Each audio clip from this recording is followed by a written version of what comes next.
Hello, and welcome back to the Creating Value in Schools podcast with me, Liz Worthing, where we talk about ways to work more sustainably in schools. And today I'm welcoming not one but four guests for a deep dive into an area which many school business leaders find themselves charged with, but may not feel particularly confident about: fundraising. In these days of tightened and shrinking budgets, generating your own income is an attractive prospect, but it doesn't necessarily come easily. So, we're going to look at how linking fundraising with community engagement can maybe help us create more value. And it's wonderful to have here Justin Smith of Chameleon Training and Consultancy, who has a long history in implementing and supporting fundraising projects. Richard Manville, who is co-founder and managing director of FundEd and PTA Plus, knows a lot about how schools go about generating income. Matthew Smith, MBE, School Business Manager of Sheringham Woodfield School in Norfolk, who is a champion fundraiser, latest project a new therapeutic centre for the school. And Vicki Newsome, School Business Manager at Burscough Village Primary School in Lancashire, who has generated over 200,000 additional income this year, a lot of that going towards a new playground. So let's dive in. I'm curious to hear about: what do you see as the benefits of getting the community engaged in fundraising efforts? And Justin, if it's okay, I'll come to you Okay. first. Yeah, thanks, Liz. Hi. It's great to be here. Great to see you all and to work with you all this morning. We'll unpick this obviously through the course of this podcast. There's so many benefits from a school working with community. I was struck by I read a book by a chap called Peter Maple. And it was about marketing and really marketing for charities as much as anything else. And he talked about unique benefit proposition. So in other words, instead of USP, thinking about your UBP. So what benefit you bring to a consumer, to a donor, to a supporter, to your community. And I guess I then began to think through that lens as opposed to a fundraising lens. And I thought stuff about marketing. And obviously it's a huge benefit for a school to be seen to be engaging with its community. And I'm thinking about sort of being a local change agent for doing good things, raising the profile of the school, being associated with community action. And I think that carries a lot of weight. And some of those messages are subliminal as well. So it may not be too overt, but it just plays really well with people. So aside from the reality of actually doing good stuff, which is the value, there's some spin-off benefits here too. So we'll talk about the income generation and the fundraising side, but I was just struck when I read this UBP and I just thought, do you know what? There is a marketing element here too. And I think that could be really useful from a school's perspective, as well as, of course, the impact on the community. Brilliant. Thank you, Justin. Vicki, let's come to you. How about you? Yeah, hi. Great to be here this morning. I completely agree with what Justin said. It's about looking at the community and what impact it can have for the school. It's about getting everybody involved across the community to bring fundraising into the school. Lovely. And Matt, let's come to you.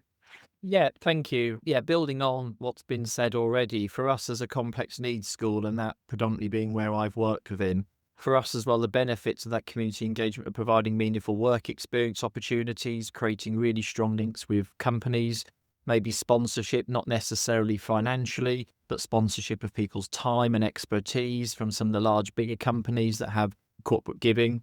And mentoring as well, being able to create community links with associations, organisations, partnerships to come and help inspire our children. And also for us as a school, we see our parents and our carers very much as the community. And each year we'll do a parent-carer skills audit. So actually we engage with parents so that we know their expertise and we therefore can tailor what we are discussing in terms of big projects. And there might be architects, there might be builders, there might be landscapers in amongst our parent community group. And actually, we don't expect it to be done for free, but we absolutely want to keep and foster a really positive relationship. And what we've found is that parents want their children's schools to be the very best school that they go to. So why wouldn't they want to be involved? Thanks, Matt. And yeah, Richard, from your perspective, what do you see as some of those benefits? Yeah, I think all the things that Matthew said is very true. And we see this in lots of case studies we've written about over the years, where you see schools engaging more with their communities, helping create that culture of volunteering, helping to often we find that businesses in communities do want to work with schools, but they just don't know how to get involved. So schools that can go out and use marketing and spread the benefits of what the school's doing, storytelling, talking about what they're the projects they've got and how that will benefit the community.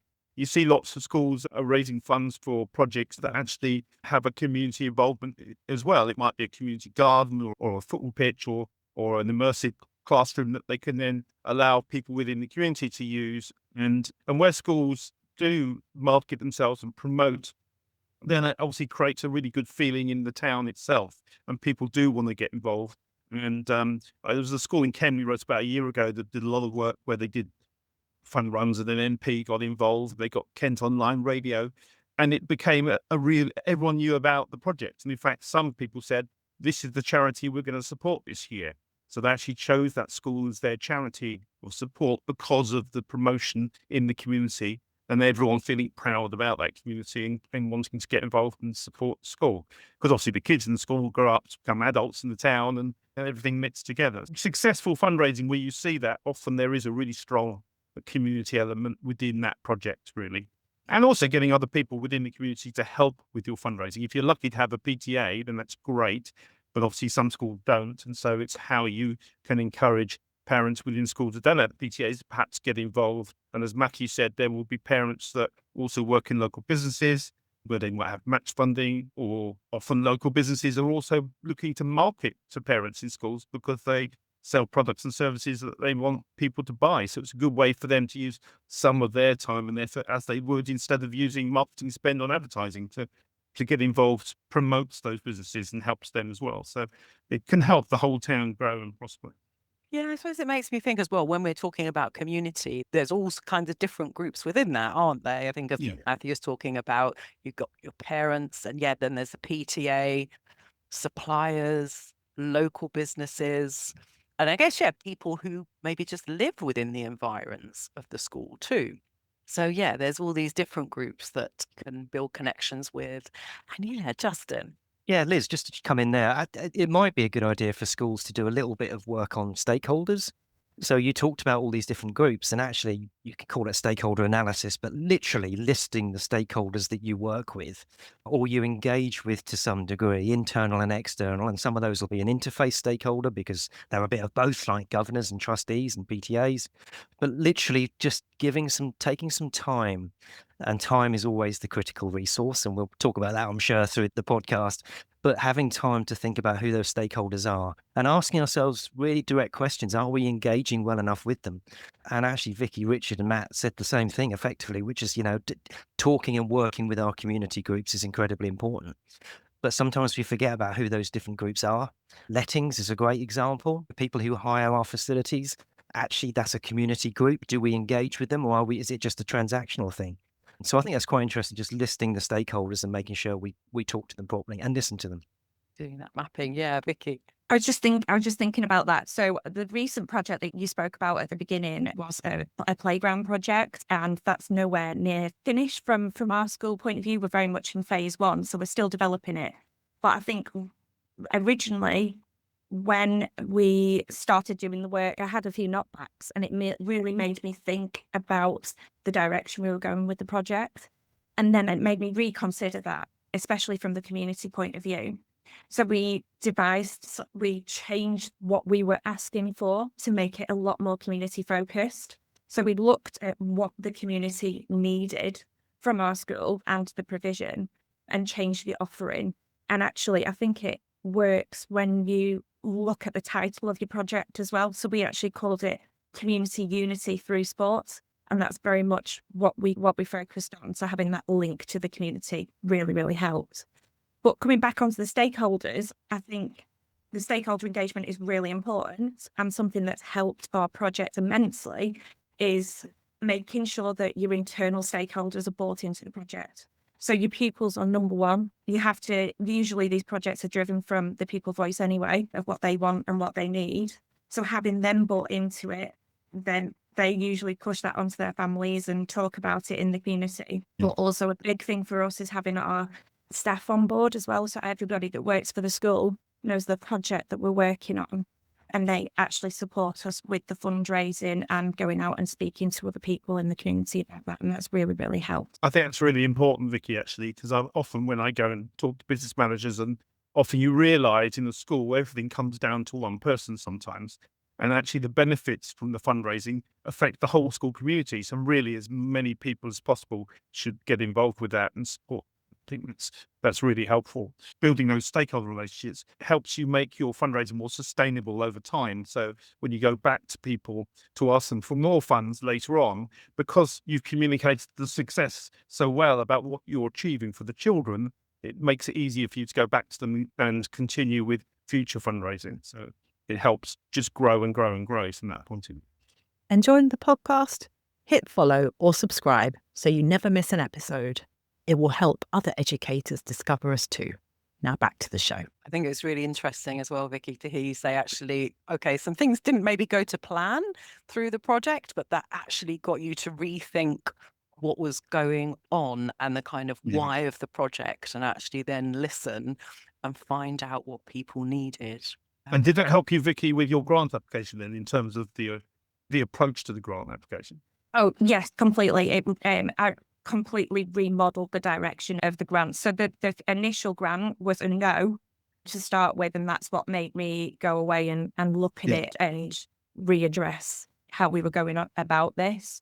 And to touch on what you were saying, I think sometimes school business managers do think that it's just their job with regards to income driven. But I think if you get that engagement with internal stakeholders right from the outset, then that does really, really help. And we have parents now and staff constantly bringing things in front of us to say, have you seen this? Have you seen such a body's got this grant open? So it's not just always on us to find those opportunities, which is great. And I think what you did there also is you showed two brilliant characteristics. Firstly, resilience, because when it wasn't working, you didn't just walk away. And then flexibility to think about what you were doing and change your plan, because that's what strategy needed to change. So resilience and flexibility is so important. And the lottery actually talk about beneficiary-shaped projects. That's what they want to support. Beneficiary-shaped projects. There's done a video on it to try to put across that message to us as grant writers. So in other words, we need to demonstrate how our pupils have shaped how this thing looks. And if that means going back to our stakeholders and redesigning it, reconfiguring it, coming up with a name for it, having a competition so those kids can get involved in coming up with the name, that's what funders want to see. So that's precisely what you did, Vicky. So there it is. And yeah, Matt, I think I've heard you talk as well previously about just the importance of understanding like why you're doing this project, or what's the benefit to the school. And I imagine you've written a fair few grant applications in your time as well.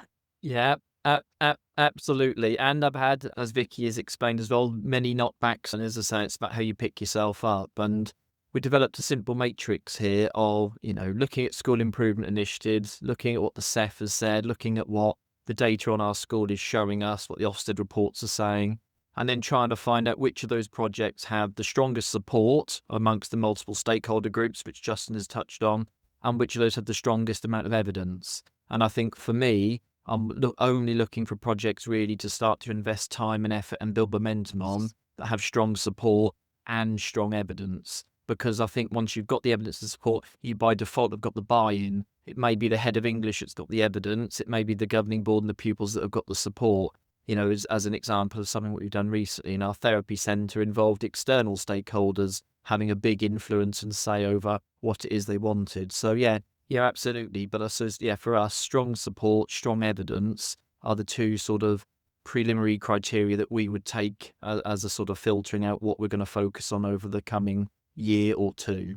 Yeah, so let's hear a bit more about some of the strategies, the ways you've got the community engaged in your fundraising efforts.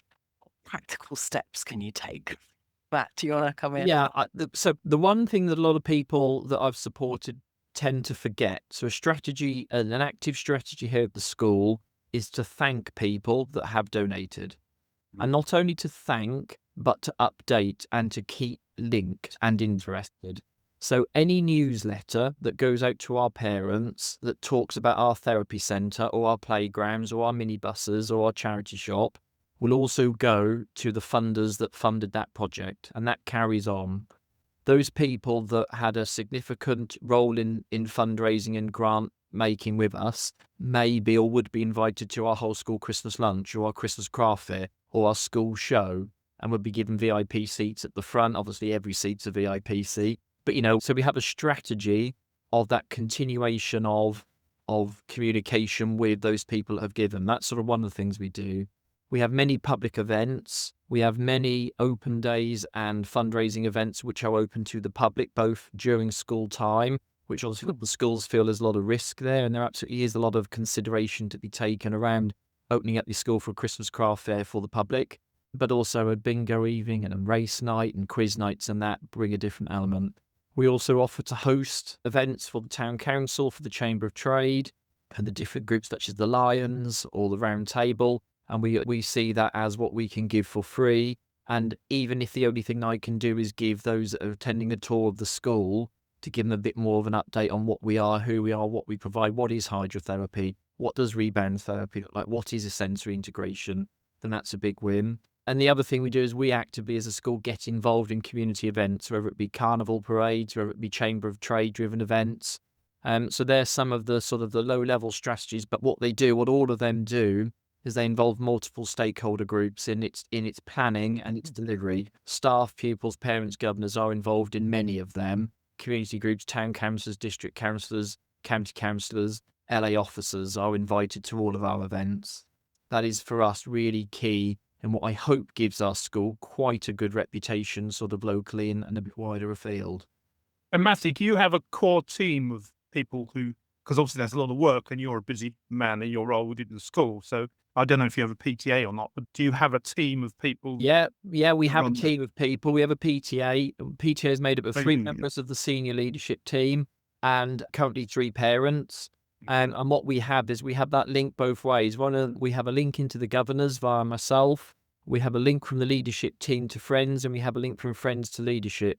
So those 3 really key bodies in terms of a strategy are all aligned, and the school improvement plan will trickle down and filter up any priorities that the friends have got, or where they feel they would be able to sort of gain momentum or interest in fundraising can filter into leadership. And we can, because what we don't want is we probably don't want a PTFA group or PTA group that's very separate to the school. Yeah. We don't want £10,000 raised for a minibus when we don't need a minibus, and then the money being given and being ring fenced for just a minibus.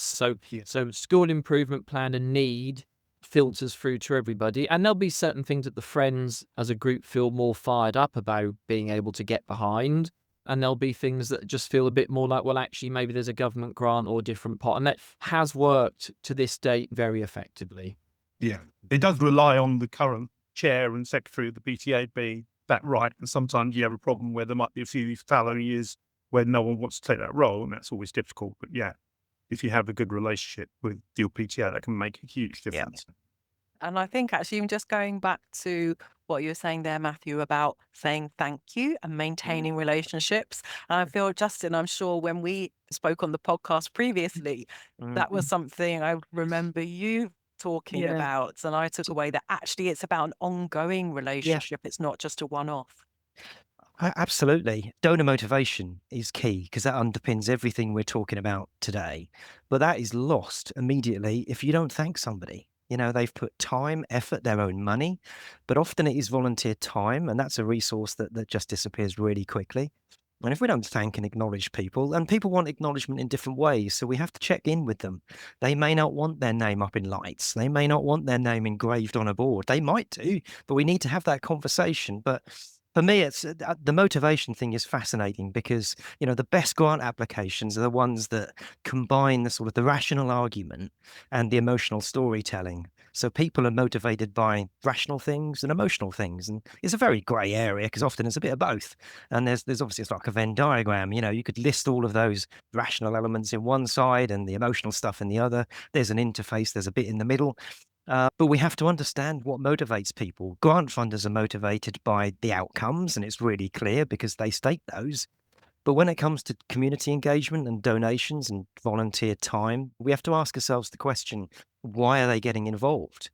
What do they want from this relationship? And that's really key. And fundamentally, it ends up with the thank you and the acknowledgement. But we have to ask the question right at the very beginning, which is, what does somebody want from this?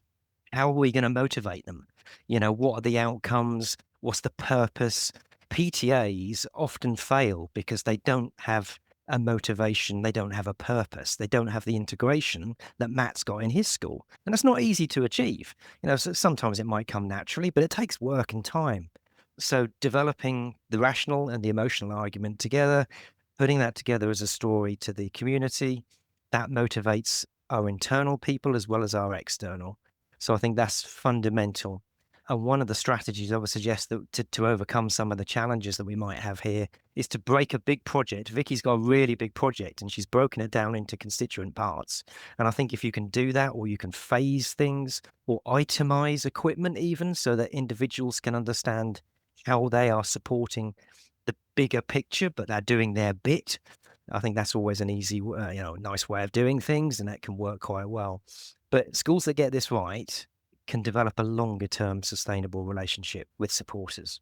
So, Vicky, do you want to tell us a bit more about how you've phased the project, or how you've got community members involved? Yeah, so we've talked a lot about stakeholder engagement and different stakeholders, but to give you some specific examples of how we've achieved it. So yeah, we've had a really big project this year, and we've focused on that project. So everything that we've done, from the PTFA, fundraising, grant applications, has been based around that project. We've not diluted it by looking at other things. So for example, we did a staff pantomime at Christmas for the children, and all the profits from that went towards to the playground. So it's about getting the staff on board, and obviously them understanding what we're raising the money for. But I think, from my point of view and my background, because I come from a marketing background, I think it's about utilizing your network as well, having the confidence to actually just ask sometimes and putting yourself out there. And it can be a scary experience sometimes, and it's something that you feel uncomfortable doing. But I think what we've done as well as a school is we've given the time to this project, and I've stood at parents' evenings and had all the images up there of what we want the playground to look like, and made sure that I've spoken to every parent that's come through the door so they know what we're working towards. Because you can put it on a newsletter, you can send a letter out, you can put it on your social media, you can send an email. You're relying on the parents reading it. So I think if you're there, speaking to them, showing them the pictures, showing them what you're trying to achieve, and then actually asking them, as Matthew said, getting to know them. What do they do for a job? Do they work for a company? Do they have corporate social responsibility? It might be that they can't help us this time, but they might be able to help you in the future. So yeah, it's about putting yourself out there and asking, really. In the end, some people are there wanting to give, aren't they? And it's always important to remember, isn't it? Probably as well, there are companies and local businesses who maybe have got corporate social responsibility targets. And this is, and getting involved with the school is a great way of doing that. Or companies that are happy for their staff to have a couple of days of volunteer time a year. Yeah, exactly. I would also caveat to that Canva is my friend. It's my lifeline. I use it to create posters, images, everything that I use. And I think if school business managers aren't using that, they should definitely utilize Canva from that point of view to help with fundraising, because it just brings your visuals to life, and also get the children involved in creating videos. We've done that. We've got a media room, and they create podcasts and voiceovers and things for the videos. So that's really good that you can show the playground in its current form and what you're trying to achieve. Helps the fact you mentioned earlier, Vicky, you have a marketing background, which obviously means that using Canva or something is obviously something that you find quite comfortable. I think part of the problem with a lot of business managers probably don't have that marketing feel about them. They don't feel comfortable going out asking people for funds or telling what they're doing, which I guess is where it's important to engage parents. You could perhaps find a volunteer who does have those skills, is willing to provide some time to help you. Yeah, I completely understand where you're coming from. But what I would say is, if people aren't as confident in going for the larger grants, then start small. Local Rotary, for example, or I got a music grant for some keyboards. It was like £800. But it's about building up your confidence and maybe starting small on smaller projects. That's very true. There's a school in East Grinstead, I know, in Mahorn secondary school, and he was chatting to me about something he's to raise funds for. And I said, well, have you written to moto services? Because if you live within 25 miles of a moto service station, you can apply to moto. And this was a Thursday, he got the check on the Friday. I mean, he actually was that quick. He knew someone who worked there, because you need to find someone who can recommend you. It's not as difficult as it sounds. And he got a check for £3,000 from a few days' activity. So there's lots of different ways you can look at things. Yeah. There are nuggets out there to find and unearth. Finding ways to get started, do something, and then, as you say, build confidence. But yeah, let's talk a bit about what are some of the other barriers that you see in fundraising efforts, and have we got suggested ways people can overcome them? I have something I've been working on, because obviously the feedback I get from lots and lots of PTAs and business managers is time. It's just the lack of time and everything. If you're a business manager and there's a leaking roof, or you need to get some supply teachers in, that project you had in mind to do that morning on fundraising gets forgotten because other things take over. And one of the things I've been looking at, we developed an online sort of fundraising platform last year that seems to be working and helping. And one of the things I've been looking to develop within that is what I call a enrichment community fund. And the idea there is you put together a really nice page about the types of things you're looking to raise funds for from an enrichment point of view. And you go out to local businesses and perhaps your school suppliers, and you say, look, would you donate just as little as perhaps £10 a month, maybe up to £25 a month, and help us build our enrichment fund? And then do what Matthew said, every turn, you put together a really nice newsletter to go to all those supporters, telling them what you're spending that fund on. And I think if you really push that, people do want to support you. And if you're asking for smaller amounts of money that they can write off against their tax at the end of the year, can suddenly find you get 50 or 100 suppliers across the town and your community giving you £10 a month. All of a sudden, you've got £12,000 a year that's coming in that you can spend on all those extra library books, enrichment, STEM, school trips. We had a school last year that did something similar that took children to the coast in Essex, because they realised half the children in the school had never seen the sea. So there were little things like that that created great story and really promoted the school, just because they worked out a way to get small amounts of money from larger numbers of people. Again, it's doing things, and that, once it's set up, doesn't take any time from the school. So it can tick over and generate, and it's just then about telling the story afterwards and thanking people and keeping them up to date with the messaging. Justin, so what are you seeing when people are coming to you for Well, support and help? So if we'd have had this conversation a week ago, I would have said that the usual things of, lack of time, lack of capacity, lack of expertise. They're the things we know and we talk about. But I've just begun, only very early days, just collating some of the surveys I've had back from working with school business managers and heads as part of my MA dissertation. So I've done a survey that I know many of you have supported me with, so thank you. But I've also interviewed 6 CEOs, CFOs and heads, so a mixture of people one-to-one. But I've just started to just go through some of the feedback from the surveys, and I've picked out some stuff that I thought was really interesting that, again, I hadn't considered. And so I'm just going to sort of pick out 1 or 2 bits and pieces here. So some of the barriers, aside from the ones that we know about and we've talked about, but some talked about how we create motivation and hunger. So there's a lack of ambition.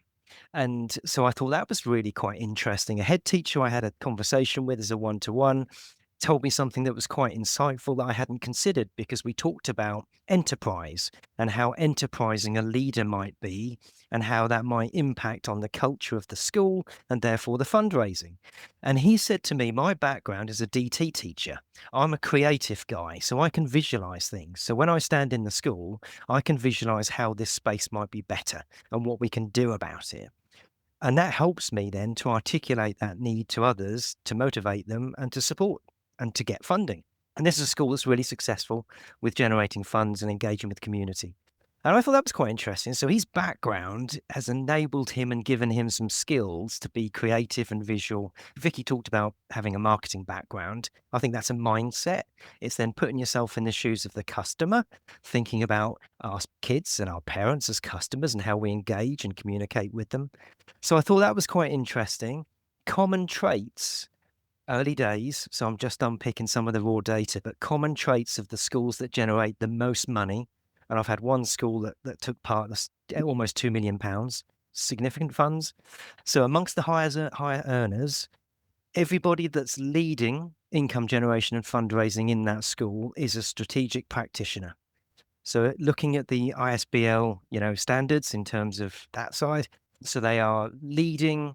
They may not necessarily be doing, but they are a strategic leader within the school with oversight for income generation. So that says a lot. One of the schools I spoke to restructured the admin team to build capacity to do this. So there's that limit that people know. PTAs raise on average about 10, 11, 12,000 pounds a year. There's a limit. You can go beyond that if you invest in your people and the capacity. So it's really early days, but just picking out some of the raw data.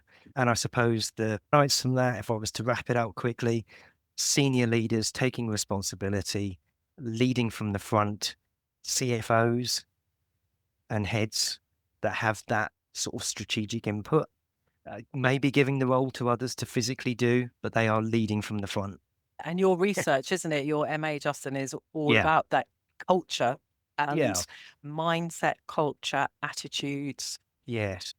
There was a quote from one of the members of staff, if I can find it. So school leaders are targeted with delivering education outcomes, and we've built capacity to allow fundraising is now a priority.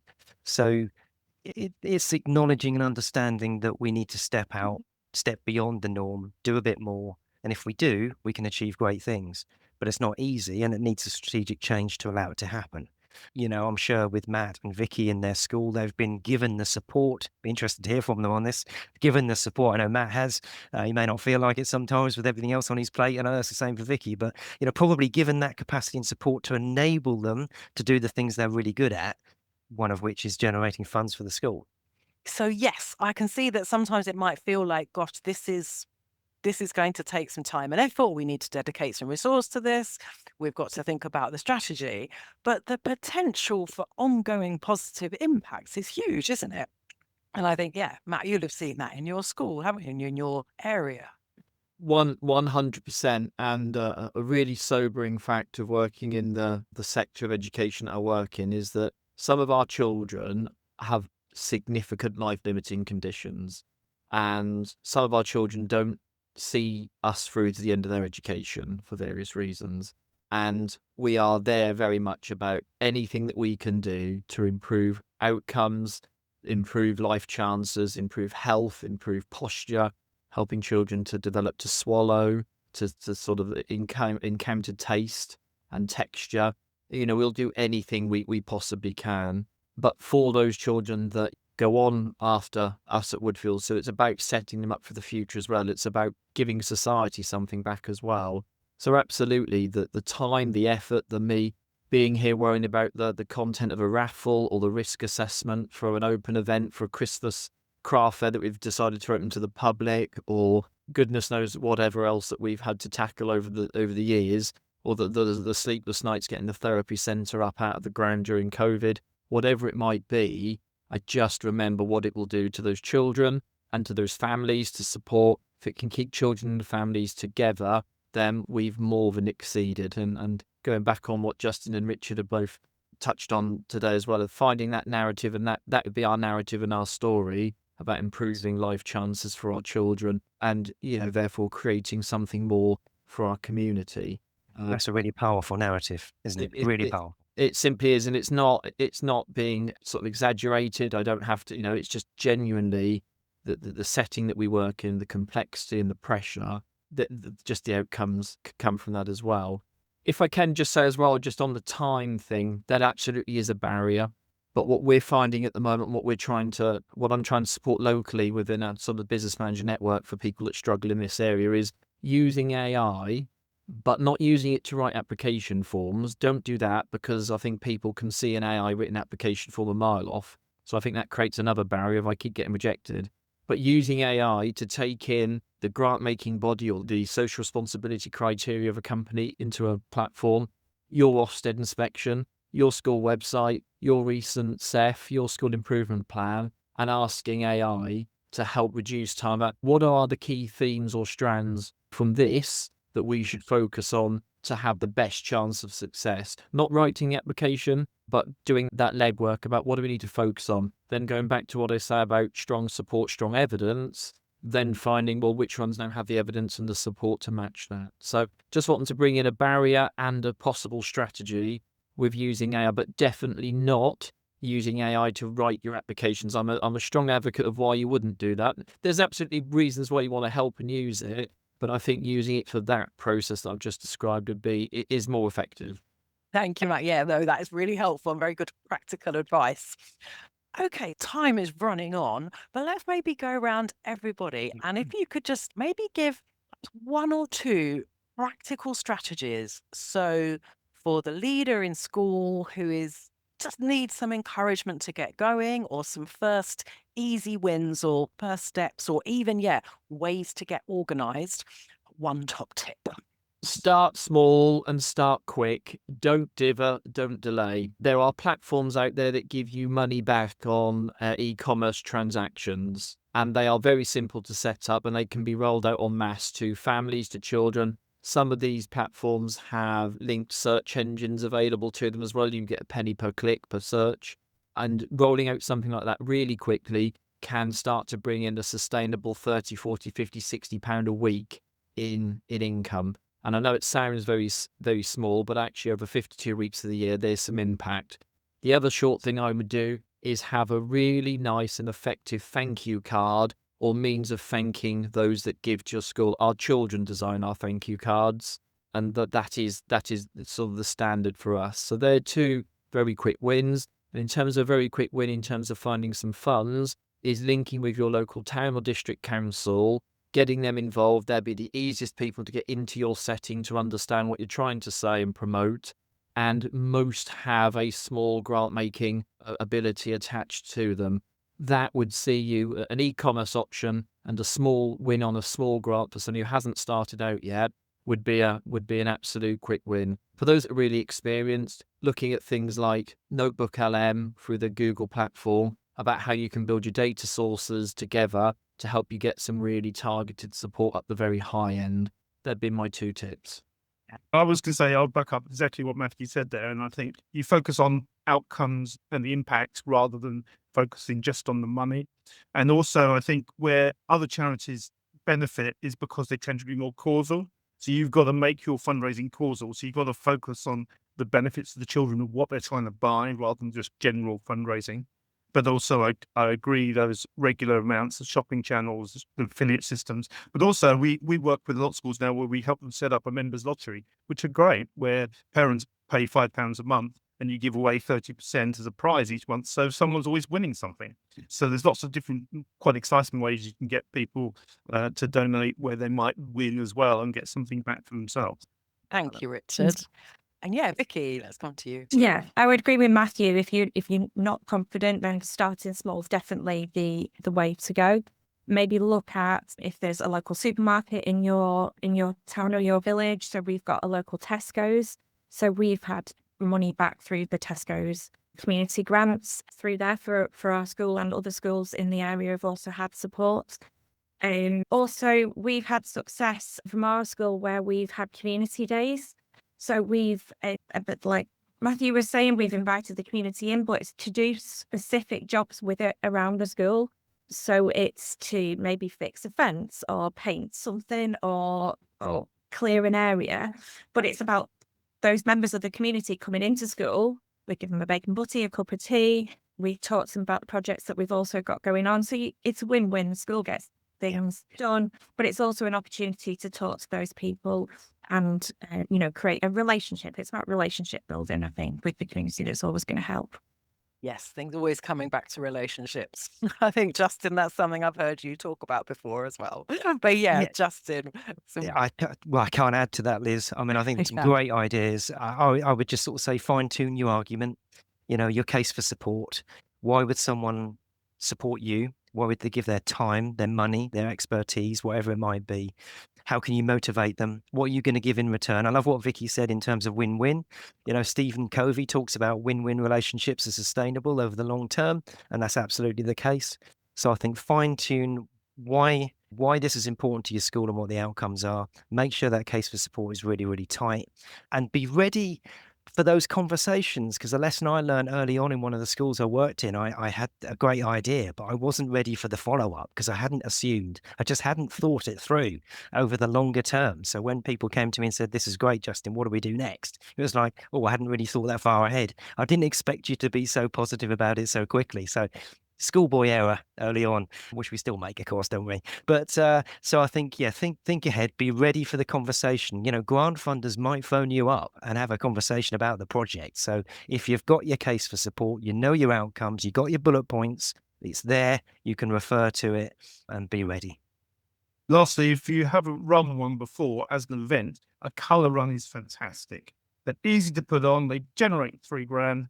There's a company we work with who are brilliant at providing all the support you need to run it. You can run it with the community to get a really good event across the whole community. Do it every year. It's straightforward. It's fantastic fun. Amazing. Thank you, Richard. And yeah, we'll be collecting some resources and ideas and useful links, and we'll add all of those into the show notes. But yes, thank you very much, everyone. Yeah, Justin, Matt, Vicki, Richard, thank you all for your input. I think lots to digest and take away, and yeah, some great practical strategies to put into practice. Thank you. Thanks, Liz. Thank you very much. Thank you.